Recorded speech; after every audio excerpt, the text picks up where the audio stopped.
Praise the lord. ప్రభువైన యేసుక్రీస్తు వారి నామమున మీ అందరికీ కూడా ఈ గుడ్ ఫ్రైడే శుభములను తెలియజేస్తూ ఉన్నాను.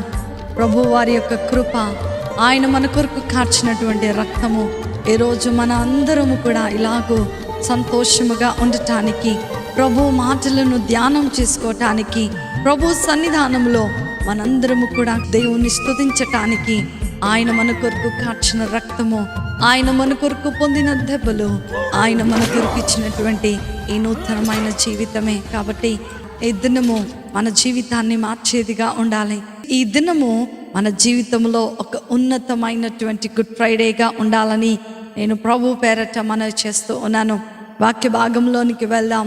వాక్య భాగంలోనికి వెళ్ళటానికంటే ముందు చిన్న ప్రార్థన చేసుకొని ప్రభు శిలువలో పలికినటువంటి ఆ 7 మాటల యొక్క సారాంశాన్ని ఈరోజు మనం ధ్యానం చేసుకుందాం. మమ్మల్ని మికిలిగా ప్రేమించిన మా ప్రియ పరలోకపు తండ్రి యేసు స్వామి, మీకు ఉన్నతమైన శ్రేష్టమైన నామమును బట్టి మీకు వందనాలు చెల్లిస్తున్నాం నాయనా. మీరు సిలువలో పలికిన 7 మాటలు నాయనా, మీరు మాకు అనుగ్రహించినటువంటి సువార్త ప్రభా, ఈ సువార్తను ప్రభా సకల జనులకు ప్రభా మేము ప్రకటించే వారముగా ఉండినట్లుగా, ఈ సువార్త భారమును మేము కూడా కలిగి ఉండినట్లుగా మీరు మాకు సహాయం దయచేయండి. మీరు అనుసరించిన మార్గములో నాయనా, మీరు చూపించిన మార్గములో మేము నడుస్తూ ప్రభా నిత్య రాజ్యమునకు వారసులుగా చేర్చబడటానికి మీరు మాకు కృపను అనుగ్రహించమని నజరేయుడైన యేసుక్రీస్తును శక్తి కలిగిన నామములో నాయనా, అయ్యా తండ్రి సెలవు చాటున నీ దాసురాలని నన్ను మరుగుపరుచుకొని నాయనా నీ మాటలు వెల్లడి చేయమని యేసయ్య నామమును అడిగి వేడుకొంచున్నాను తండ్రి. ఆమేన్, ఆమేన్, ఆమేన్. ప్రభు వారు పలికిన ఈ 7 మాటలు 7 సువార్తలకు సాదృశ్యముగా ఉంది. ప్రభు వారు మనకు నేర్పిస్తున్నటువంటి 7 మార్గాలు. మీరు సర్వలోకమునకు వెళ్ళి సకల జనులకు సువార్తను ప్రకటించండి. ఏంటి ఆ ప్రకటన, ఏంటి ఆ సువార్త అంటే మంచి మాట. మొదట మాట ఏంటి అని మనం ఇక్కడ చూస్తున్నట్లయితే, యేసు ప్రభువారు సిలువలో పలికినటువంటి మొదటి మాటను లూకా సువార్త 23వ అధ్యాయము 34వ వచనంలో మనము చూస్తూ ఉన్నట్లయితే, తండ్రి వీరేమి చేయుచున్నారో వీరు ఎరుగరు గనుక వీరిని క్షమించండి అని ప్రభు ప్రార్థన చేస్తూ ఉన్నారు. మొదట మాట క్షమ సువార్తగా మనం చూస్తూ ఉన్నాం. ఆయన క్షమ సువార్త చేస్తున్నట్లుగా మనం చూస్తూ ఉన్నాం. అప్పటి వరకు కూడా ఆయన గొల్గొతా ప్రాంతమంతా కూడా భారభరితమైనటువంటి సిలువను మోసుకొని ఆయన నడుస్తూ ఉన్నాడు. ఆయన దేహం అంతా కూడా రక్తం కారుతుంది, ఆయన కాళ్లకు రక్తం కారుతుంది. మరి భయంకరమైనటువంటి 39 కొరడా దెబ్బల చేత ఆయన వీపంతా కూడా చీల్చివేయబడింది. భయంకరమైన బాధ, నొప్పి, వేదన.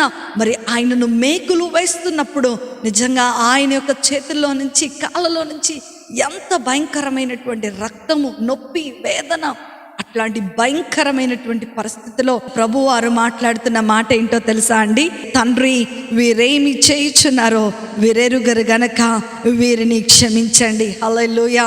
యేసు ప్రభువారు ఏదైతే బోధిస్తూ వచ్చారో, యేసు ప్రభువారు ఆయన జీవించినటువంటి కాలములో, ఆయన సువార్త ప్రకటించినటువంటి కాలంలో ఏ మాటలైతే బోధిస్తూ వచ్చారో ఆ మాటను ఖచ్చితంగా నెరవేర్చినట్లుగా మనము ఇక్కడ చూస్తూ ఉన్నాం.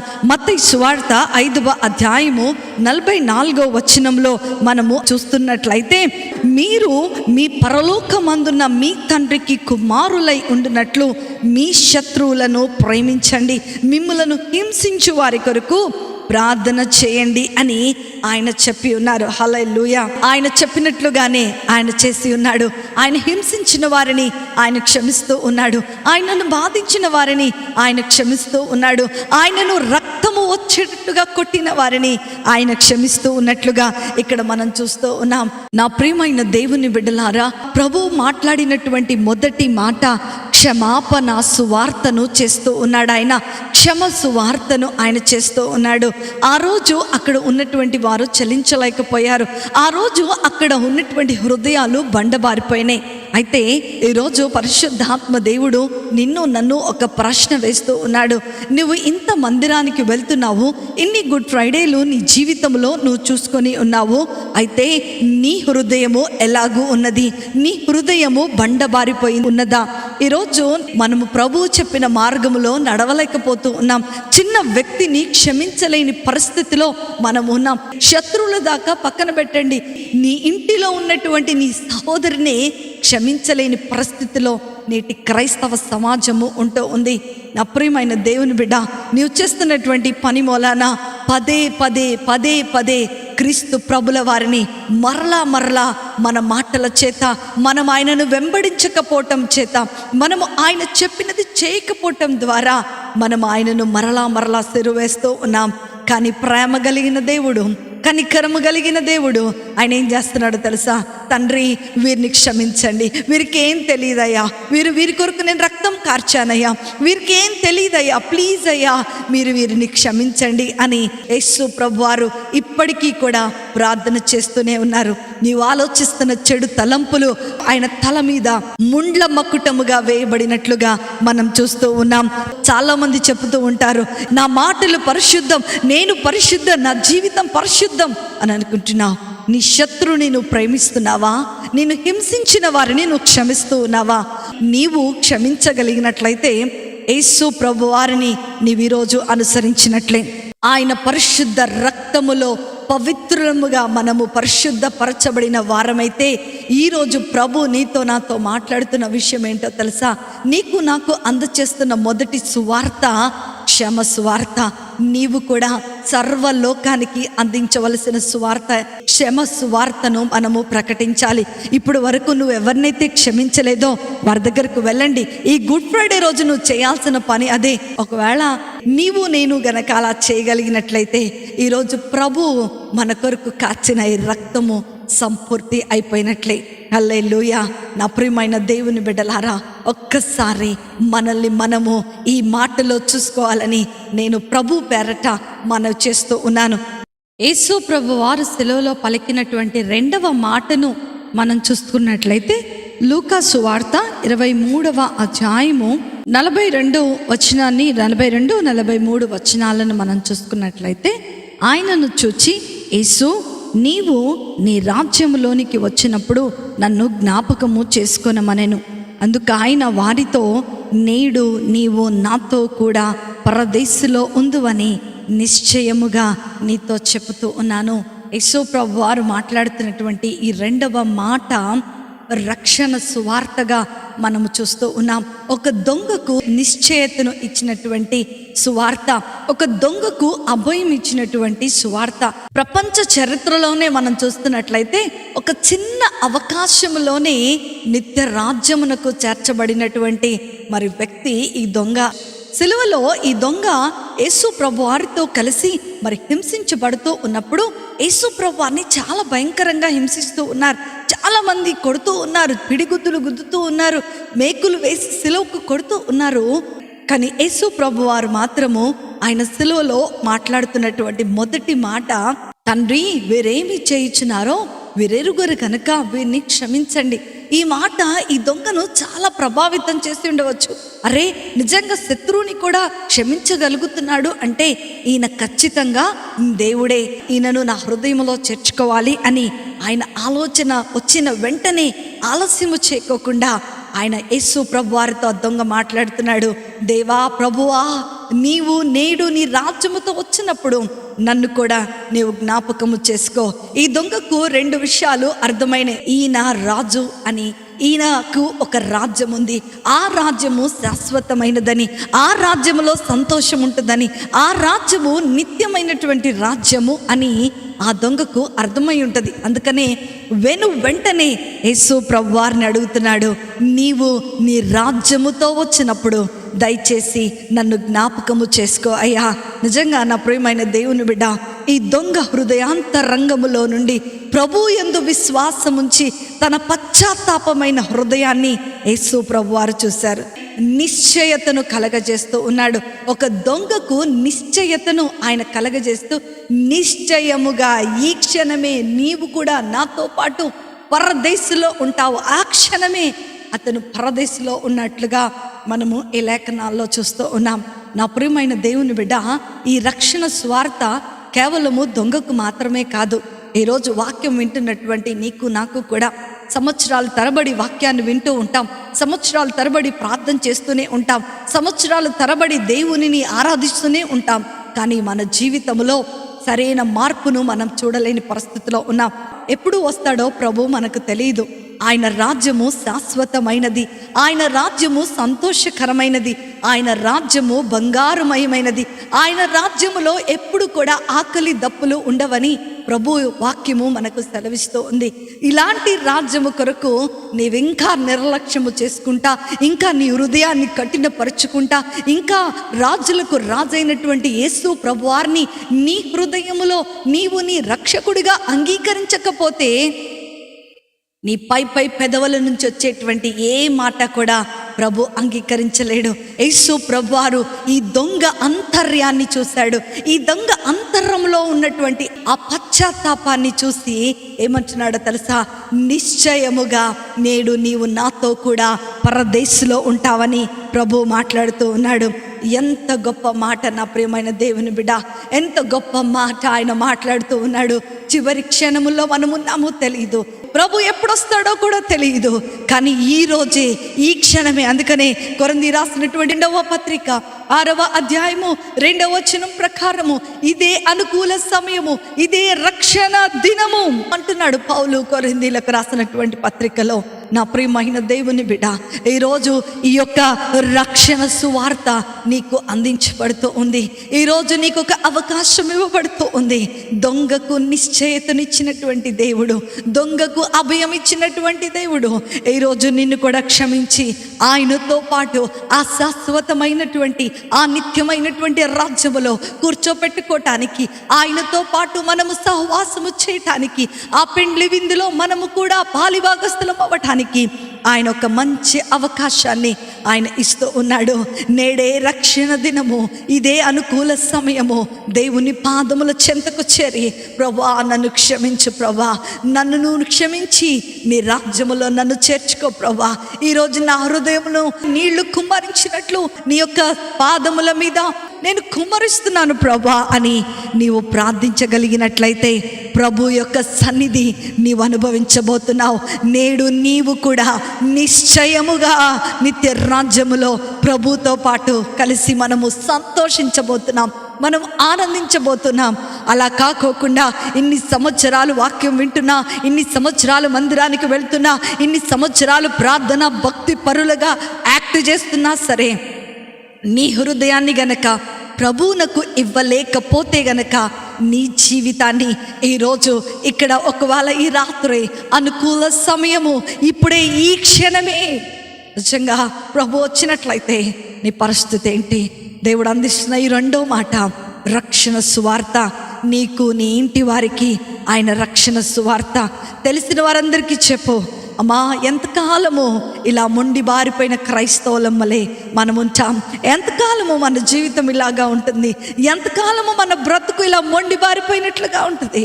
ప్రభు మన కొరకు కార్చిన రక్తము ద్వారా మనము విడుదల పొందుకున్నాం.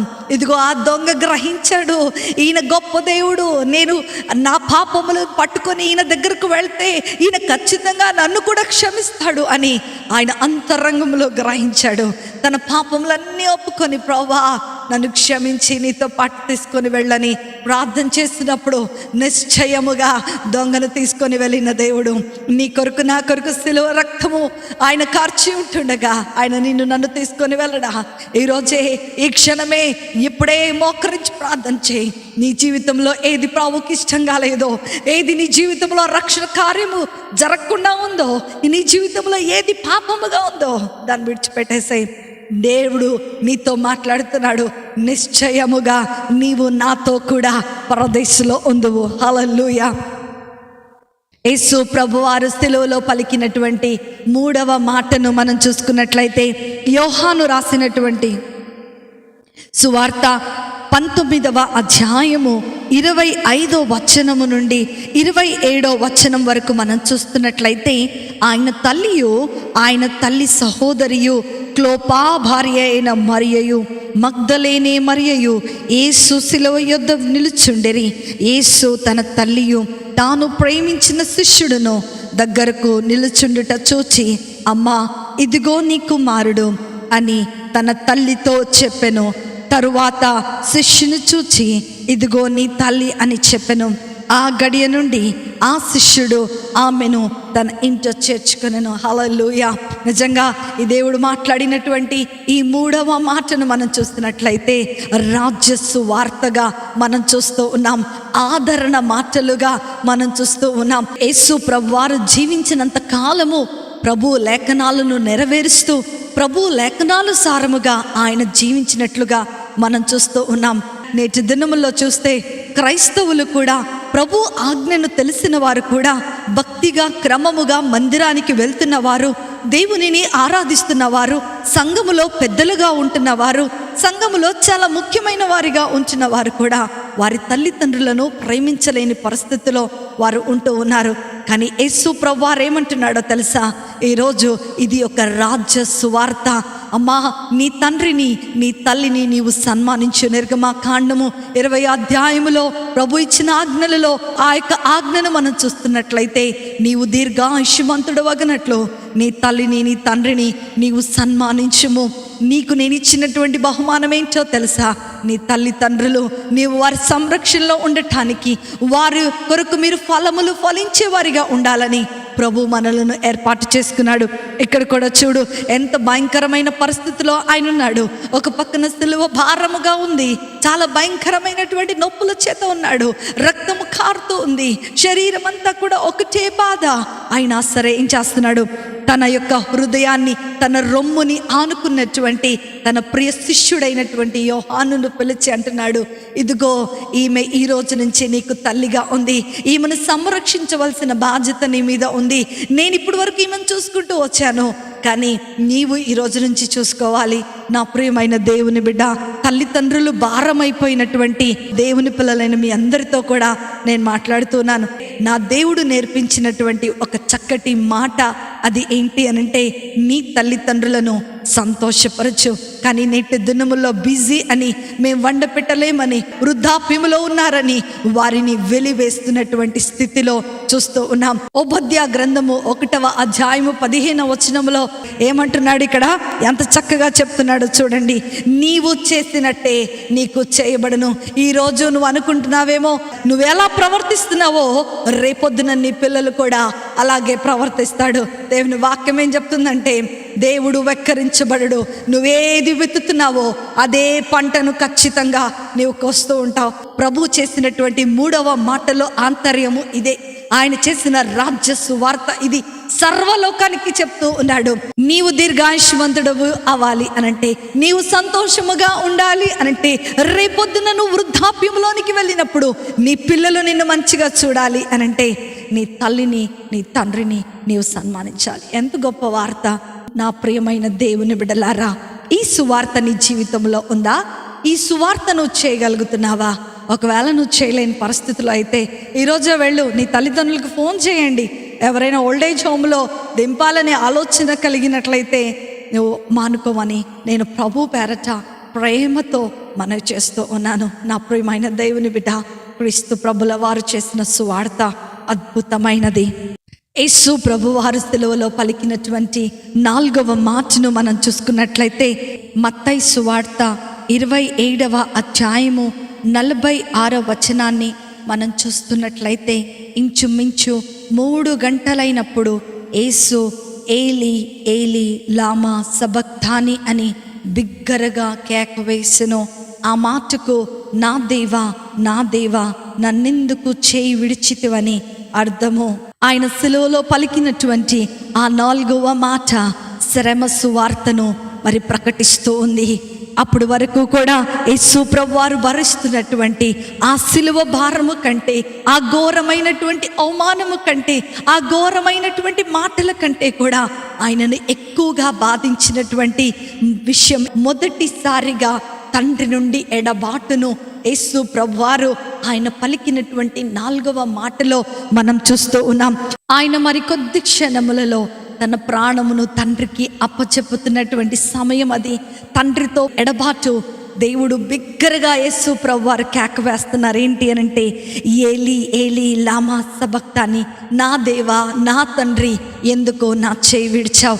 అదే యెషయా గ్రంథము 53వ అధ్యాయము 10వ వచనాన్ని మనం చూస్తున్నట్లయితే, ఆయన నలగకొచ్చుటకు యెహోవాకు ఇష్టమాయనను, ఆయనను అతనికి వ్యాధి కలుగజేసెను. అతడు తన్ను తానే అపరాధ పరిహారార్థ బలి చేయగా అతని సంతానము చూచును. అతడు దీర్ఘాయుష్మంతుడగును, యెహోవా ఉద్దేశము అతని వలన సఫలమగును. హల్లెలూయా. ఒకవేళ ఆయన నలగ కొట్టబడటము తండ్రికి ఇష్టము లేకపోతే మన జీవితంలో ఈ రక్షణ కార్యము జరిగి ఉండేది కాదు. ఎంత ప్రేమ కలిగినటువంటి తండ్రి, ఎంత ప్రేమ కలిగినటువంటి దేవుడు నిన్ను నన్ను ఆయన యొద్దకు చేర్చుకోవటానికి, నిన్ను నన్ను ఆయనకు సమీపస్తులుగా చేసుకోవటానికి ఆయన ప్రియ కుమారుడైనటువంటి యేసు ప్రభు వారిని ఎడబాసినట్లుగా మనము ఈ లేఖన భాగంలో చూస్తూ ఉన్నాం. ఆయనను నలగకొట్టటము దేవునికి ఇష్టమాయను. నీ కొరకు నా కొరకు తన కుమారుని నలగకొట్టడానికి, మనము ఆయన బిడ్డలుగా ఉండటానికి, మనము ఆయన సహవాసముగా, ఆయన సంతానముగా మనము చేర్చబడటానికి దేవుని యొక్క ప్రేమ ఉన్నతమైనది. అదే 1 కొరింథీయులకు రాసినటువంటి పత్రిక 5వ అధ్యాయము 21వ వచనంలో మనం చూస్తున్నట్లయితే, మనం ఆయన యందు దేవుని నీతి అగునట్లుగా పాపమెరుగని ఆయనను మన కొరకు పాపముగా చేసెను. హల్లెలూయా. ఏదేను వనములో ఏ తండ్రితో అయితే మనము సహవాసాన్ని కోల్పోయామో, ఏ తండ్రితో అయితే మనకున్నటువంటి ఆ రిలేషన్షిప్ని మనం కోల్పోయామో, ఆ యొక్క సంబంధాన్ని తిరిగి తీసుకోవటానికి, మనము కోల్పోయినటువంటి ఆ సహవాసాన్ని ఆయన మనకు తిరిగి ఇవ్వటానికి, ఆయన యొద్దకు మనము చేర్చుకొనబడటానికి ప్రభు నిజంగా ఎంత గొప్ప త్యాగమో. ఆయన సిలువలో ఆయన ప్రియ కుమారుని రక్తము ద్వారా మన పాపమునకు పరిహారము చేసి ఆయన మనకు విడుదల కలగజేశాడు. పాపపు బానిసత్వంలో ఉన్న మన జీవితాలను, పాపపు బానిసత్వములో కొట్టుమిట్టాడుతూ ఇంకెన్నటికి నీ తండ్రి యొద్దకు చేరలేని పరిస్థితిలో ఉన్న మన జీవితాలను యేసు ప్రభు వారి యొక్క రక్తము ద్వారా, యేసు ప్రభు వారి యొక్క చేతిని ఎడబాటం ద్వారా మన చేతిని తండ్రితో కలిపినట్లుగా మనము ఇక్కడ చూస్తూ ఉన్నాం. ఏ పాపం ఎరుగునటువంటి ఆయన నీ కొరకు నా కొరకు పాపిగా మార్చబడ్డాడు. ఎందుకో తెలుసా? మనము తండ్రితో కోల్పోయిన సహవాసాన్ని మనకు తిరిగి ఇవ్వటానికి, మనం తండ్రితో కోల్పోయినటువంటి ఆ సంబంధాన్ని తిరిగి ఇవ్వటానికి, ఆదాము అవిధేయత చేత పాపము మనలను ఏలుతూ ఉందో ఆ పాపపు ముళ్ళును విరగకొట్టబడాలి అనంటే యేసు ప్రభువారిని ఎడబార్చి మనలను ఆయనతో పాటు చేర్చుకున్నట్లుగా మనం లేఖనాలలో చూస్తూ ఉన్నాం. నా ప్రియమైన దేవుని బిడ్డలారా, ఈ శ్రమ సువార్త ద్వారా ఈరోజు ప్రభు మనతో మాట్లాడుతున్నాడు. దేవుడు లోకమును ఎంతో ప్రేమించిన వాగ్దానము ఈరోజు మనకు జ్ఞాపకం చేయబడుతూ ఉంది. ఇంకెందుకు నీ పాపములో కొట్టబడుతున్నావు? ఇంకెందుకు దేవుని వైపుకు తిరగకోకుండా బ్రతుకుతున్నావు? ఇంకెన్ని గుడ్ ఫ్రైడేలు నీ జీవితంలో నువ్వు చేసుకుంటూ అవి దేయతతో వెనక్కి తిరగకోకుండా, మార్పు లేకుండా బ్రతుకుతూ ఉన్నావు?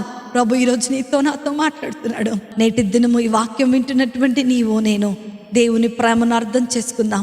తండ్రి ప్రేమను అర్థం చేసుకుని మన పాపమును విడిచిపెట్టి ప్రభు సన్నిధానములో మనము నిలబడగలిగినట్లయితే ప్రభు శక్తిని మనం అనుభవించబోతున్నాం. ఇంకా మనము స్వతంత్రులుగా జీవించబడబోతున్నాం.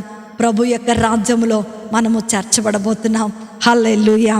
యేసు ప్రభు వారు సిలువలో పలికినటువంటి 5వ మాట యోహాను సువార్త 19వ అధ్యాయము 28వ వచనంలో మనం చూస్తున్నట్లయితే, అటు తర్వాత సమస్తమును అప్పటికి సమాప్తమైనదని యేసు ఎరిగి లేఖనము నెరవేరునట్లు నేను దప్పిక గొనుచున్నాను అనెను. ఈ యొక్క 5వ మాట సజీవమైనటువంటి సువార్తగా మనం చూస్తూ ఉన్నాం. మీ అందరికీ కూడా ఒక ప్రశ్న వస్తుండవచ్చు, యేసు ప్రభువారు ఎంత గొప్ప మాటలు చెప్పారు, నా దగ్గరకు వచ్చేవాడు ఎన్నడూ కూడా దప్పిక కొనడు, ఎన్నటికి కూడా మీకు దాహం అనేది ఉండదు, నేను ఇచ్చు నీళ్లు త్రాగితే జీవజలములో ఊట అయి ఉన్నాను నేనని ప్రభు మాట్లాడి ఉన్నారు కదా. సిలువలో యేసు ప్రభు వారు దప్పిక కొనటం ఏంటి, యేసు ప్రభు వారికి దాహం ఏంటి అని మీ అందరికీ కూడా ఒక డౌట్ వచ్చి ఉండొచ్చు. కానీ ఆయన లేఖనాలను నెరవేర్స్తూ ఇక్కడ ఒక మాట రాస్తూ ఉన్నాడు. ఆయన లేఖనము నెరవేర్చినట్లుగా దప్పిక కొని ఉన్నాడు. యేసు ప్రభు వారు జన్మించటానికంటే ముందు అనేక వేల సంవత్సరాల క్రితము అనేక మంది ప్రవక్తలు యేసు ప్రభు వారి యొక్క రాకను గురించి వారు ప్రవచించినట్లుగా లేఖన గ్రంథంలో మనం చూస్తూ ఉన్నాం. అందులో చాలా ఎక్కువగా యేసు ప్రభు వారి గురించి ప్రవచించినటువంటి వ్యక్తి ఎవరంటే దావీదు మహారాజు.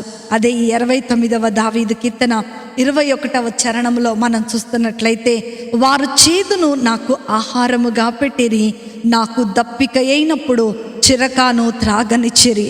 అప్పటికే యేసు ప్రభువారు మండు టెండలో భారభరితమైనటువంటి ఆ సిలువను మోస్తూ తన శరీరంలో ఉన్నటువంటి రక్తము నీరు అంతా కూడా మరి కారిపోయి ఎంత భయంకరమైనటువంటి పరిస్థితిలో మరి అంతము అక్కడక్కడ మనం యోహాను సువార్తలో చూస్తే అంతము అయిపోయింది, ఇంకా సమస్తము సమాప్తమైందని యేసు ఎరిగి లేఖనములు నెరవేరునట్లుగా దప్పిక కొని ఉన్నానని అక్కడ మాట్లాడాడు. ఆయనకు ఆత్మల విషయమైనటువంటి దప్పిక అక్కడ ఉంది. ఆయన ఏం చేస్తున్నాడో తెలుసా? సజీవమైనటువంటి సువార్తను యేసు ప్రభువారు పలికినటువంటి ఆ 5వ మాటలో మనం చూస్తూ ఉన్నాం. నీవు నరకములో పడివేయబడకూడదని, నీవు నరకములో ఆ నిత్యమైనటువంటి అగ్నిలో కాల్చివేయబడకూడదని యేసు ప్రభువారి యొక్క దప్పిక నిరక్షణార్థమై ఈరోజు వాక్యము వింటున్నటువంటి నా ప్రియమైన దేవుని బిడ్డలారా, దేని కొరకు నీ దప్పిక? మనము కూడా జీవము కలిగిన వారముగా ఉండాలని, మనము కూడా నిత్య రాజ్యమునకు వారసులుగా చేర్చబడాలని ఈరోజు ఈ సజీవ సువార్త నీ కొరకు నా కొరకు అందించబడుతూ ఉంది. క్రీస్తు ప్రభుల వారు పలికినటువంటి ఈ 5వ మాట ద్వారా ప్రభు నీకు అందచేస్తూ ఉన్నాడు. నిర్ణయం నీ చేతిలోనే ఉంది. నీవు ఈ లోకము కొరకైన దాహాన్ని కలిగి ఉన్నావా, లేకపోతే నిన్ను నన్ను నరకములో మనము దప్పిక కొనకుండా ఉండాలని, మనము నిత్య రాజ్యమునకు వారసులుగా చేర్చబడాలని ప్రభుల వారు దప్పిక కొని ఉన్నట్లుగా మనము ప్రభు దగ్గరకు వచ్చినట్లయితే మన దాహమును తీర్చి మనలో నిత్య జీవమునకు వారసులుగా ఆయన చేయబోతూ ఉన్నాడు. యేసు ప్రభు వారు సిలువలో పలికినటువంటి 6వ మాటను మనము యోహాను రాసినటువంటి సువార్త 19వ అధ్యాయము 30వ వచనంలో మనం చూస్తున్నట్లయితే, సమాప్తమైనది. నా ప్రియమైన దేవుని బిడ్డలారా, ఇక్కడ ఇది విజయముతో కూడినటువంటి సువార్త, ఇది సంపూర్ణమైనటువంటి సువార్త. యేసు ప్రభువారు సిలువలో పలికినటువంటి ఈ 6వ మాట ద్వారా మనం చూస్తూ ఉన్నాం. యేసు ప్రభువారు సిలువలో పలికినటువంటి ఈ యొక్క 6వ మాట చాలా అద్భుతమైనటువంటి మాట. ఏ పని నిమిత్తమై పరలోక రాజ్యమును విడిచిపెట్టి, తండ్రి యొక్క సముఖమును విడిచిపెట్టి ఈ భూలోకములో సంపూర్ణ మానవుడిగా, సంపూర్ణ దేవుడిగా ఆయన భూమి మీదకు వచ్చి ఉన్నాడో ఆ యొక్క మాట నెరవేర్చబడుతున్న దానికి సంతృప్తితో యేసు ప్రభువారు మాట్లాడుతున్నటువంటి 6వ మాట సమాప్తమైనది. యోహాను సువార్త 7వ అధ్యాయము 4వ వచనంలో మనం చూస్తున్నట్లయితే, చేయుటకు నీవు నాకిచ్చిన పని నేను సంపూర్ణముగా నెరవేర్చి భూమి మీద నిన్ను నేను మహిమపరచితిని అని ఈ లేఖన భాగము ఎంత అద్భుతమైనది. ఏ పని కోసమైతే నా మహిమను విడిచానో, ఏ పని కోసమైతే ఆ నిత్య రాజ్యమును విడిచిపెట్టి, ఆ యొక్క సింహాసనమును విడిచిపెట్టి ఈ భూమి మీదకు వచ్చానో ఆ పనిని నేను సంపూర్తి చేసి ఉన్నానని దేవుడు మాట్లాడుతూ ఉన్నాడు.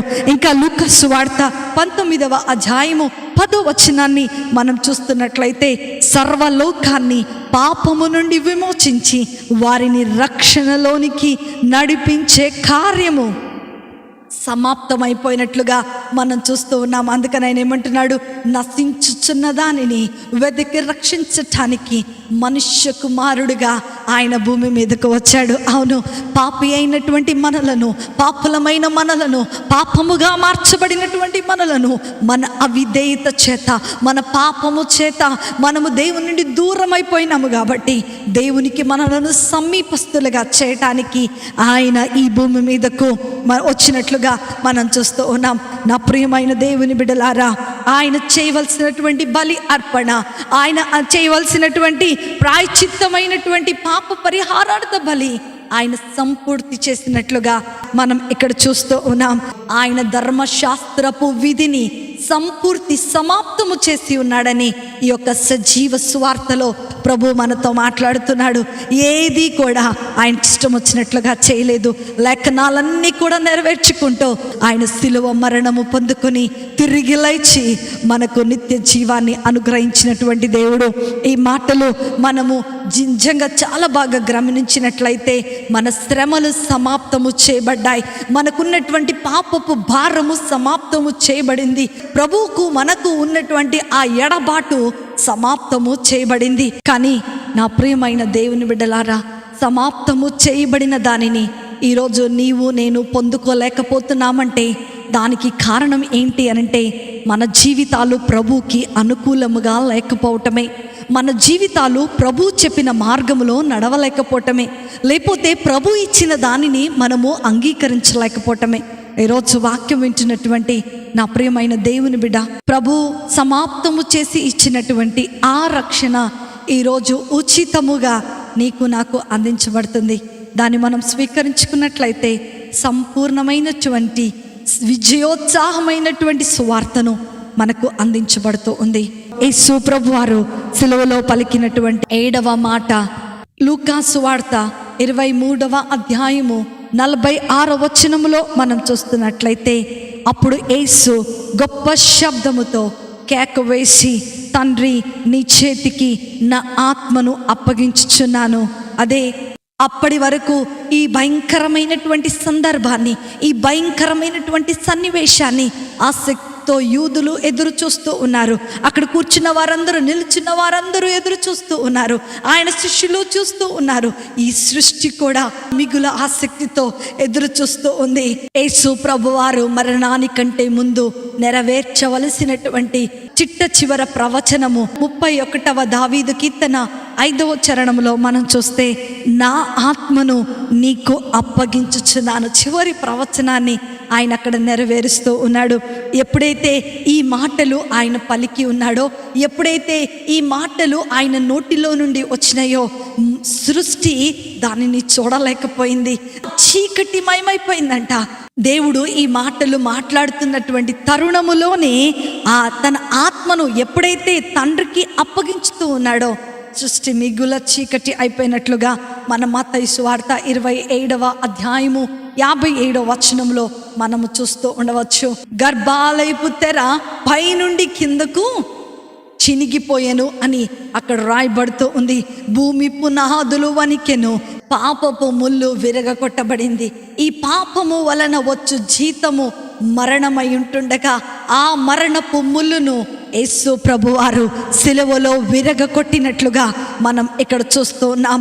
రెండవ విషయాన్ని మనం చూస్తున్నట్లయితే, సాతాను ఓడిపోయాడు. సాతాను యొక్క సామ్రాజ్యము కూలిపోయింది. నా ప్రియమైన దేవుని బిడ్డలారా, ఆ సిలువ మరణము ద్వారా మానవుని యొక్క పాపమనే ముళ్ళు విరగకొట్టబడినట్లుగా దేవుడు ఈరోజు నీకు నాకు తెలియచేస్తూ ఉన్నాడు. ఈరోజు వాక్యం వింటున్నటువంటి నా ప్రియమైన దేవుని బిడ్డ తన ఆత్మను తండ్రికి అప్పచెప్పుతూ ఉన్నాడు. యోహాను రాసినటువంటి సువార్త 10వ అధ్యాయము 18వ వచనంలో మనం చూస్తున్నట్లయితే, నేను దానిని మరలా తీసుకున్నట్లు నా ప్రాణమును పెడుతూ ఉన్నానని క్రీస్తు ప్రభుల వారు ఇక్కడ మాట్లాడుతూ ఉన్నాడు. ఎంత గొప్ప మాట, ఎంత గొప్ప విషయాలు మనము ఇక్కడ చూస్తూ ఉన్నాం. ఏ శరీరములో అయితే మనము పాపమును ధరించుకొని ఉన్నామో, ఏ శరీరానికైతే మరణము నుండి మనము విడుదల పొందుకోలేని పరిస్థితిలో ఉన్నామో, యేసు ప్రభు వారి యొక్క రక్తము మన ఆత్మను శుద్ధీకరించి ఏ మహిమను, ఏ సహవాసాన్ని అయితే మనం కోల్పోయామో ఆ సహవాసాన్ని తిరిగి పొందుకునే గొప్ప భాగ్యాన్ని మనకు అనుగ్రహించాడు. ఈ చివరి మాట ద్వారా దేవుడు మనతో మాట్లాడుతూ ఉన్నాడు. ఈ సిలువ శ్రమలు నీ కోసమే, ఈ సిలువలో నేను కార్చిన రక్తము నీ కోసమే. ఎందుకు అనంటే, నిన్ను నన్ను నా తండ్రి యొద్దకు చేర్చుకొనటానికి. ఈరోజు చాలా గుడ్ ఫ్రైడేలు నీ జీవితంలో అయిపోయి ఉండవచ్చు, చాలా ఈస్టర్లు నీ జీవితంలో అయిపోయి ఉండొచ్చు, ఎన్నో ప్రసంగాలు నీ జీవితంలో నువ్వు విని ఉండవచ్చు, ఎన్నో రకమైన మాటలను విని ఉండవచ్చు. ఈరోజు నీ ఆత్మను, నీ శరీరమును, నీ దేహమును పాడు చేస్తున్న దానిని క్రీస్తు ప్రభుల వారు సిలువలో జయించి ఉన్నారు. కాబట్టి ఆయన ఏదైతే సువార్తను ప్రకటించాడో ఈరోజు అదే సువార్త ద్వారా మనలను మనం సరిచేసుకుంటూ, మనలను మనము ఒక యేసు ప్రభు వారినే రోల్ మోడల్గా చేసుకొని ఆయన నడిపించిన మార్గములో, ఆయన నడిపించినటువంటి బాటలో మనము నడుస్తూ ఉన్నట్లయితే ఈ గొప్ప మర్మము నీ జీవితంలో నెరవేర్చబడబోతుంది. మన జీవితాలను ఆ రీతిగా, మన ఆత్మలను, మన శరీరాలను, మన యొక్క మనస్సులను ప్రభువుకి అప్పగించుకున్నట్లయితే ఈ శుభ శుక్రవారము నాడు ప్రభువు చేసినటువంటి ఎంత గొప్ప కార్యములో నీవు నేను పాలిపంపులు పొందుకోబోతున్నాం. ఇంకెందుకు ఆలస్యం? ప్రభు సన్నిధానంలోకి రా, మోకరించు, ప్రార్థన చేయి. ప్రభువా, నేను సిలువనెత్తుకుంటున్నాను, కానీ సిలువకు దూరముగా ప్రవర్తిస్తున్నాను. ప్రభువా, నీవు చెప్పిన మార్గాన్ని నేను వెళ్తున్నాను, నేను ప్రార్థన చేస్తున్నాను, వాక్యం చదువుతున్నాను, కానీ నా జీవితంలో సిలువ అనుభవము లేదు ప్రభువా అని నువ్వు ప్రార్థిస్తున్నట్లయితే ఈరోజు ప్రభు నిత్యంగా ఉచితముగా నువ్వు వెలపెట్టాల్సిన అవసరం లేదు, నీ కొరకు ఆయన వెలపెట్టి ఉన్నాడు. కాబట్టి ఆ ఉచితమైన దానిని నీవు పొందుకోవాలని నేను ఈరోజు ఆశపడుతూ ఉన్నాను. ఒక్కరించినట్లయితే ప్రార్థన చేసుకుందాం. అవిధేయత వలన వచ్చినటువంటి ఆ యొక్క మరణపు ముళ్ళును ప్రభు విరగొచ్చి ఉన్నాడు. ఆ సిలువలో నీ మరణపు ముళ్ళు విరగొచ్చబడింది. శరీర దేహముతో పాటి పెట్టబడినటువంటి ఆయన ఆత్మ దేహముతో ఎలాగూ పునరుద్ధానుడయ్యాడో ఈరోజు పాపం అనేటువంటి నీ శరీరములో ఈ సిలువలో పాతి పెట్టబడుతున్నటువంటి నీవు నేను కూడా మన హృదయములను ప్రభువునకు, మన ఆత్మలను అప్పగించుకున్నట్లయితే మనము కూడా ఆత్మదేహములతో ప్రభువుని మహిమపరిచే వారముగా లేవనెత్తబడబోతున్నాం. ఈరోజు నీ జీవితం మార్చివేయబడుతుంది. ఈరోజు నీ బ్రతుకు మారివేయబడుతుంది. ఈ లోకము కొరకైన దాహాన్ని విడిచిపెట్టేసి ప్రభు కొరకైన దాహాన్ని, ప్రభు కొరకైనటువంటి ఈ సువార్తను, 7 సువార్తలు నీ జీవితంలో నీవు అనువయించుకున్నట్లయితే you are going to see more great beautiful days in your life. God bless you all. ప్రార్థన చేసుకుందాం. మమ్మల్ని మిక్కిలిగా ప్రేమించిన మా ప్రియ పరలోకపు తండ్రి యేసు స్వామి, మీకు ఉన్నతమైన శ్రేష్టమైన నామమును బట్టి మీకు వందనాలు నాయనా. గొప్ప దేవా మీకు వందనాలు. కనికర సంపన్నుడా మీకు వందనాలు నాయనా. మీరు సిలువలో పలికిన ఈ 7 మాటలు నాయనా, అమూల్యమైన సువార్తను ప్రభా అయా అతన్ని ప్రకటిస్తూ ఉండగా నాయన, ఈ సువార్తను పట్టుకొని నాయన మేము సర్వలోకమునకు వెళ్ళి అతని ఈ సువార్తను ప్రకటించే వారముగా ఉండినట్లుగా మీరు మాకు సహాయము దయచేయండి. మా ప్రతి పాపమును, మా ప్రతి లోకమును ప్రభా, మా ప్రతి శరీరాశను నీ ముందు నాయన మేము పాతి పెడుతూ నాయన అయా ఉన్నతమైనటువంటి మహిమ దేహముల వలె మేము ప్రభా పునరుద్ధానము పొందినట్లుగా మీరు మాకు సహాయమును దయచేయమని, వాక్యం ఇచ్చిన ప్రతి ఒక్కరి జీవితాలలో ఈ వాక్యము ఫలించి అభివృద్ధి చేయనట్లుగా మీరు సహాయము దయచేయమని నజరేయుడైన యేసుక్రీస్తును శక్తి కలిగిన నామములో అతి వినయముతో అడిగి వేడుకొనుచున్నాను తండ్రి. ఆమేన్, ఆమేన్, ఆమేన్. Praise the Lord. అందరికీ కూడా యేసు ప్రభుల వారి యొక్క శుభ శుక్రవార శుభములను నేను తెలియజేస్తూ ఉన్నాను. పునరుద్ధానమును మనమందరము కూడా అనుభవించబోతూ ఉండగా ప్రభు సన్నిధానములో సంతోషించండి, వాక్యానుసారముగా మీరు జీవించండి. దేవుడు మిమ్మలను దీవించునుగాక. ఆమేన్.